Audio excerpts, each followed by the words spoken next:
September 21st, 2001. A senior Defense Intelligence Agency analyst arrives at her office in Bolling Air Force Base, unaware that FBI surveillance teams have tracked her every movement for the past year. She carries secrets in her mind, classified details about American military operations that she has been passing to Cuban intelligence for 16 years. Within hours, federal agents will call her into a conference room and place her under arrest, ending one of the most damaging penetrations of Pentagon intelligence in American history, and proving that patient counterintelligence work had turned the DIA itself into a trap for a spy who believed she was untouchable. This is the story of how American intelligence caught Ana Montes. The Pentagon represented more than just the headquarters of American military power. When the Defense Intelligence Agency began operations within its walls in 1961, it created an institution that would both serve and endanger national security for decades to come. The DIA produced intelligence assessments that shaped military strategy, analyzed foreign capabilities, and maintained oversight of defense operations worldwide. Its analysts possessed security clearances granting access to America's most sensitive secrets, information that enemy intelligence services would sacrifice enormous resources to obtain. The building housed thousands of personnel, each vetted through background checks and polygraph examinations.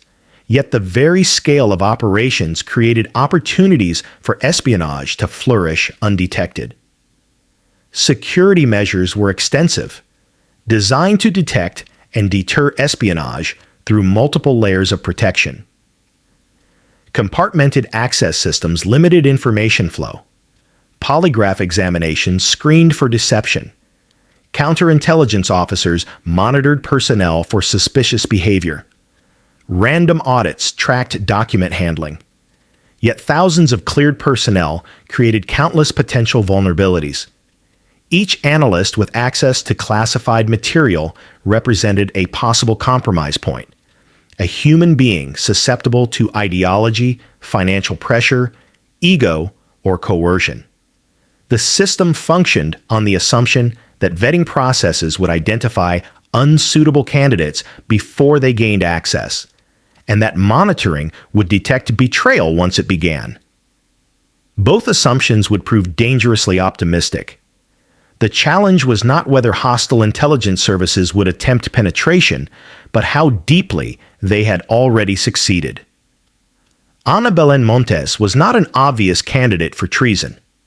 Born in 1957 at a United States Army hospital in Nuremberg, West Germany, she came from a family steeped in American institutions. Her father served in the military. Her sister Lucy would later work as an FBI language analyst. Her brother Tito would become an FBI special agent. Montes herself appeared to embody the American success story, excelling academically and pursuing a career in public service. She spoke fluent Spanish, inherited from Puerto Rican grandparents, and demonstrated exceptional analytical skills that distinguished her among peers. By the early 1980s, she had secured admission to the School of Advanced International Studies at Johns Hopkins University, positioning herself for a career in foreign policy analysis. Her academic record sparkled with honors and recommendations from professors who praised her intellectual rigor and dedication. Yet beneath this conventional exterior, Montes harbored convictions that would prove incompatible with loyalty to the United States. She watched with growing outrage as the Reagan administration supported Contra rebels fighting Nicaragua's Sandinista government. The human cost of American intervention in Central America troubled her deeply. She spoke openly against United States policies in graduate school seminars and casual conversations, expressing views that aligned more closely with Havana than Washington. These opinions caught the attention of individuals connected to Cuban intelligence. A fellow student at Johns Hopkins, later identified as a Cuban access agent, engaged Montes in discussions about Latin American politics, gauging her commitment to opposing American intervention. The conversations appeared innocent, the natural discourse of graduate students passionate about international relations. Yet they served a calculated purpose, assessing whether Montes might be receptive to a more active role in opposing policies she found unjust. By the time she completed her studies, Cuban intelligence had identified her as a promising recruitment target whose ideology and capabilities made her exceptionally valuable. The recruitment approach came through an apparently innocent request. The Cuban access agent asked Montes to translate Spanish-language news articles about Nicaragua into English, framing it as assistance for people working to help the Sandinista cause. Montes agreed without hesitation, viewing the work as supporting a political movement she believed in. The translations provided Cuban intelligence officers with an assessment of her language skills, analytical capabilities, and willingness to contribute to activities that advanced Cuban interests. Subsequent meetings introduced her to individuals identified as activists, but who were actually Cuban intelligence officers. The progression was gradual, each interaction building trust while allowing Cuban handlers to evaluate her commitment and reliability. At a dinner in New York City in 1984, they made their proposal explicit. Would she be willing to actively work for Cuba, to provide information that could counteract American policies she found unjust? Montes agreed immediately, apparently viewing espionage not as betrayal, but as principled resistance to imperialism.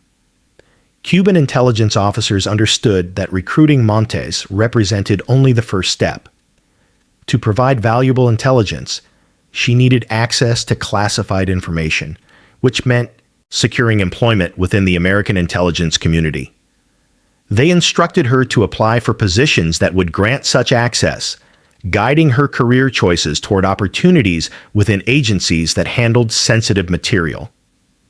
The approach reflected Cuban intelligence's sophisticated understanding of long-term agent development, sacrificing immediate intelligence gains for the prospect of a deeply embedded source. In 1985, shortly after completing her graduate studies, Montes joined the Defense Intelligence Agency as a junior analyst. Her language skills, academic credentials, and apparently clean background made her an attractive candidate. Background investigators found nothing suspicious in her history.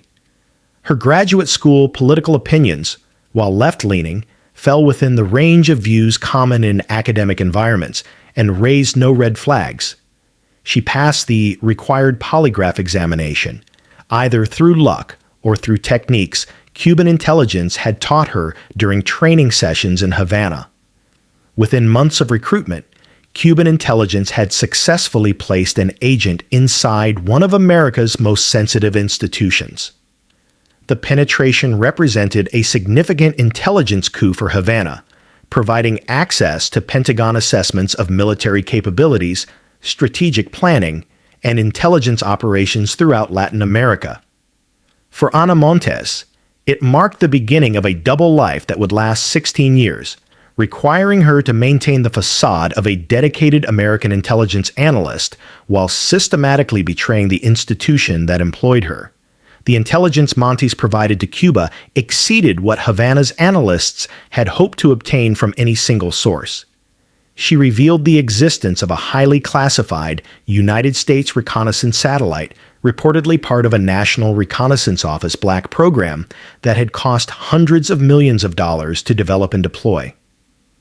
This disclosure allowed Cuban authorities to adjust their operational security, potentially rendering the expensive collection system less effective against its intended targets. She provided the identities of approximately 450 American intelligence personnel working on Latin American issues, a comprehensive betrayal that exposed nearly the entire United States intelligence apparatus focused on the region. Among these were 4 undercover officers operating directly in Cuba, individuals whose true affiliations should have remained hidden, but whose identities Montes delivered to Cuban counterintelligence. The Cubans did not arrest these exposed officers, recognizing that monitored agents provided more intelligence value than imprisoned ones. Instead, They fed the officers false information while studying American intelligence priorities and methods. Montes compromised the location of a secret United States Army base used for special operations training and support in Latin America. She disclosed American signals intelligence capabilities, explaining how the United States intercepted Cuban communications and what limitations those collection systems possessed. This technical intelligence allowed Cuban intelligence to modify their communication security, adopting measures that reduced American ability to monitor their activities and coordinate operations. She provided detailed information about American military communications procedures, encryption methods, and command structures throughout the Western Hemisphere. Each piece of information enhanced Cuban ability to protect its own operations while anticipating American military actions. The strategic value to Havana was immense, transforming Cuba's understanding of American capabilities and intentions in ways that would influence Cuban decision-making for years. What made Montes particularly dangerous was not just the raw intelligence she provided, but her position's influence on American policy formation. As the DIA's senior Cuba analyst, she participated in preparing intelligence assessments that shaped military and diplomatic strategies toward Cuba and Latin America more broadly. In 1997, she contributed to a DIA report evaluating Cuba's military capacity, which concluded that Cuba posed minimal threat to the United States following the Soviet Union's collapse. This assessment, influenced by someone secretly working for Havana, may have affected resource allocation decisions and defensive posture calculations. Whether Montes deliberately skewed her analysis to benefit Cuba, or whether her ideology simply aligned with Cuban interests, remained unclear. But either interpretation was deeply troubling to investigators who later reviewed her work. The first indication that something was wrong came not from sophisticated technical collection, but from human observation and professional instinct. In April 1996, Reg Brown, a DIA counterintelligence analyst who had worked with Montes on various projects, contacted Scott Carmichael, a DIA counterintelligence officer specializing in mole investigations. Brown reported several incidents that had accumulated over time, individually minor but collectively troubling. In February 1996, during the Brothers to the Rescue crisis, when Cuban military aircraft shot down 2 civilian planes operated by anti-Castro exiles, Montes had been called to the Pentagon for emergency consultations as the DIA's premier Cuba analyst. She took a phone call during the crisis and departed abruptly, abandoning her post hours before protocol allowed during such a major international incident. This breach of procedure struck Brown as suspicious behavior inconsistent with the professionalism Montes normally displayed. Brown noted additional concerns that had troubled him. Montes had been unusually aggressive in accessing classified information beyond her immediate analytical requirements, requesting documents and attending briefings that fell outside her normal portfolio. She sometimes inserted herself into meetings involving Cuban counterintelligence matters where she had no official role. Her Cuban intelligence sources, once productive in providing information about Havana's activities, had mysteriously ceased cooperation, suggesting they might have been warned about American intelligence interest. Moreover, Montes expressed strong opposition to United States policy toward Cuba in ways that crossed from professional analysis into advocacy, making her opinions about normalizing relations and lifting the embargo clear in settings where analysts typically maintained greater objectivity. Individually, these observations might mean nothing. Collectively, they suggested a troubling pattern. Carmichael contacted the FBI's Washington field office, briefing agents on the suspicions. The FBI's initial response was tepid. Without concrete evidence, launching a full investigation seemed premature. Carmichael persisted. 6 months later, the FBI agreed he should interview Montes directly. On November 7, 1996, he questioned her about possible involvement in Cuban intelligence operations. Montes handled the interview with remarkable composure, offering plausible explanations for each concern. She had left the Pentagon during the crisis because of exhaustion. Her access to classified information reflected legitimate analytical curiosity. Her opinions about Cuba represented professional judgment, not political bias. The conversation lasted 2 hours, with Montes appearing calm throughout. Carmichael came away feeling she was hiding something, though he could not identify what. The sensation was intuition more than evidence. Years later, Montes would admit the interview had frightened her badly, that she believed her espionage career might end that day. Yet she maintained her cover successfully, and without evidence to support further investigation, Carmichael had to let the matter rest. 4 years passed. Montes continued her work, rising to become the agency's premier Cuba analyst. Colleagues called her the Queen of Cuba. In 1997, she received a Certificate of Distinction for exceptional performance. In 2000, a breakthrough came from an unexpected source. The National Security Agency had successfully decrypted communications recovered following the arrest of the Cuban Five, a spy ring operating in Florida. The decrypted messages referenced an unidentified Cuban agent, codenamed Agent S, who occupied a senior position within the United States government. The tips suggested Agent S could request true identities of Cuban defectors and worked in an organization using something called SAFE. Elena Valdez, an NSA counterintelligence analyst, briefed the FBI on the intelligence. The case was assigned to Special Agent Steve McCoy. When Valdez checked on progress months later, she was told the case had been closed, a miscommunication that prompted her to pursue leads herself. She discovered the DIA maintained a Cuban counterintelligence unit and arranged a meeting with Chris Simmons, a DIA analyst specializing in Cuba. She shared the NSA leads without notifying the FBI. Simmons recognized immediately what SAFE meant. The secure analyst file environment was the DIA's classified messaging system. Agent S worked at the Defense Intelligence Agency. The suspect pool had narrowed dramatically. Simmons contacted Scott Carmichael, who immediately remembered his 1996 interview with Ana Montes. Carmichael retrieved his old notes. Montes's access to SAFE, her Cuba expertise, and her suspicious behavior all aligned with what was known about Agent S. The FBI opened a formal investigation in May 2000. Surveillance began immediately, conducted with exceptional care. Agents watched Montes's apartment in Cleveland Park, tracked her weekend movements, observed her use of payphones despite owning a cell phone. They noted visits to locations that might serve as signal sites. Yet they needed more than suspicious behavior. Prosecution required evidence of actual espionage.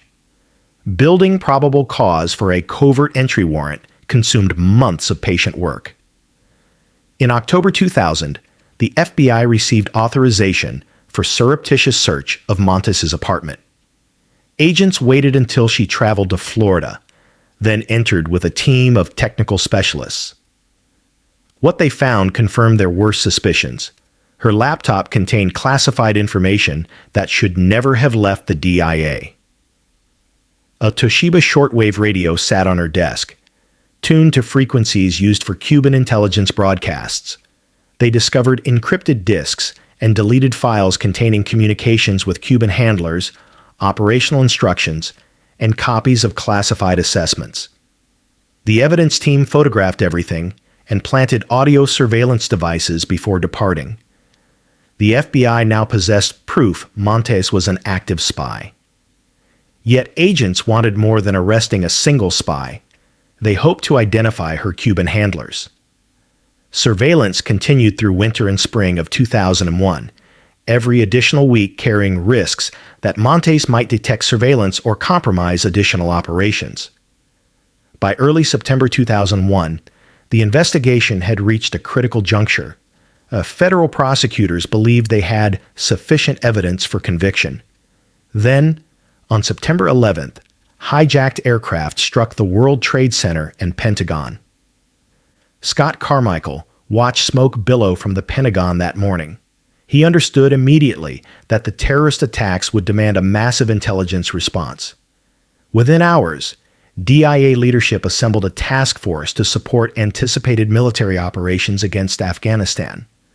Among those chosen was Ana Montes, whose analytical skills and security clearance made her an obvious candidate. Carmichael learned of Montes' selection with immediate alarm. He contacted FBI agents managing the investigation. On September 22nd, just 11 days after the attacks, Montes was scheduled to receive briefings on Operation Enduring Freedom, war plans, troop deployment schedules, intelligence priorities, operational timelines. If Montes gained access to that information, she could pass it to Cuban intelligence within days. Havana might trade the intelligence to America's adversaries. American soldiers could die because of compromised operational security. The FBI's original plan to wait for Montes to meet her handler became untenable. Special Agent Pete Lapp and Steve McCoy consulted with FBI leadership and Justice Department prosecutors. The decision was made quickly. Arrest Ana Montes immediately. September 21st, 2001. Ana Montes arrived at her office at Bolling Air Force Base, following her normal routine. Shortly after midday, her supervisor called, requesting she come to a conference room for what was described as a routine administrative matter. Montes complied without apparent concern. She entered to find Pete Lapp and several FBI agents waiting.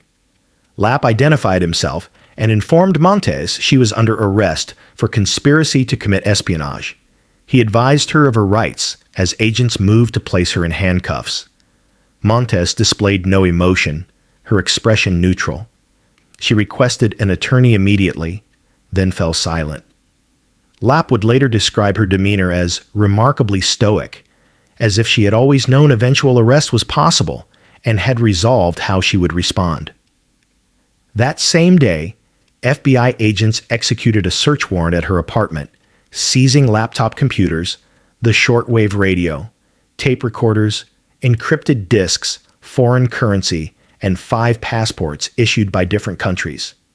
The passports revealed how Montes had traveled to Cuba for training, flying to Europe, donning a wig as disguise, then using a Cuban passport to enter Havana through circuitous routes that avoided creating travel records. Within hours, news reached senior levels of American government. Initial statements to media were carefully calibrated. Cuban government issued no immediate statement. Montes' family learned through law enforcement notifications. Her sister Lucy, the FBI language analyst, and brother Tito, an FBI special agent, struggled to reconcile the sister they knew with the spy who had betrayed American secrets for 16 years. The technical compromise set back American collection efforts by years, requiring development of new capabilities to overcome Cuban countermeasures. Montes had provided detailed information about American military communications procedures, encryption methods, and command structures throughout the Western Hemisphere. She explained how United States forces coordinated operations, what protocols they followed during different scenarios, and where vulnerabilities existed in command and control systems. This information, potentially shared with countries opposing American military presence in their regions, could endanger American service members in combat situations. During her eventual debriefing, Montes would acknowledge with chilling frankness that she understood the potential consequences of her actions. When asked whether she felt remorse about intelligence that might lead to American deaths, she stated that if American service members died because of information she provided, that was a risk they accepted when they joined the military. The cold calculation behind that statement disturbed interrogators who had dealt with numerous espionage cases but rarely encountered such ideological commitment paired with such complete indifference to human cost. The damage extended beyond tactical and operational compromises to strategic assessments that shaped policy decisions at the highest levels. As the DIA's senior Cuba analyst, Montes participated in preparing intelligence estimates that informed military planning and diplomatic strategy toward Cuba. The immediate aftermath triggered intensive damage assessment across the intelligence community. The FBI initiated Project Bluestone, a comprehensive forensic examination. What they discovered both impressed and horrified investigators. Montes had compromised virtually every significant American intelligence operation related to Cuba during 16 years. She revealed a highly classified reconnaissance satellite, allowing Cuba to adjust operational security and potentially rendering the expensive system less effective. She provided identities of approximately 450 American intelligence personnel working on Latin American issues, including 4 undercover officers in Cuba. The Cubans didn't arrest these officers. Instead, they monitored them, fed false information, and studied American intelligence priorities. She disclosed the location of a secret army base for special operations, revealed signals intelligence capabilities, and provided detailed information about military communications procedures and encryption methods. As the DIA's senior Cuba analyst, she had also participated in preparing intelligence assessments shaping military and diplomatic strategy. The prosecution presented legal challenges involving classified evidence and national security considerations. Federal prosecutors possessed overwhelming evidence. Defense attorneys recognized the futility of challenging it and focused on negotiating a plea agreement. On October 16, 2002, Ana Montes appeared in federal court to enter a guilty plea, acknowledging conspiracy to commit espionage. In exchange, prosecutors agreed to recommend 25 years imprisonment. The agreement required full cooperation with intelligence agencies. The debriefing process proved lengthy. FBI agents conducted interrogation sessions lasting 5 to 7 hours, 3 days per week, for approximately 7 months. Montes displayed little remorse, viewing her actions as justified opposition to American foreign policy. Her only regret, she told interrogators, was being forced to cooperate with the FBI. The exposure of Ana Montes reshaped Defense Intelligence Agency security protocols and sent reverberations through American intelligence. Document handling procedures were tightened. Polygraph protocols were reviewed. Information sharing between agencies improved dramatically. Personnel vetting underwent significant enhancement. The case became standard curriculum in counterintelligence training alongside Aldrich Ames and Robert Hansen.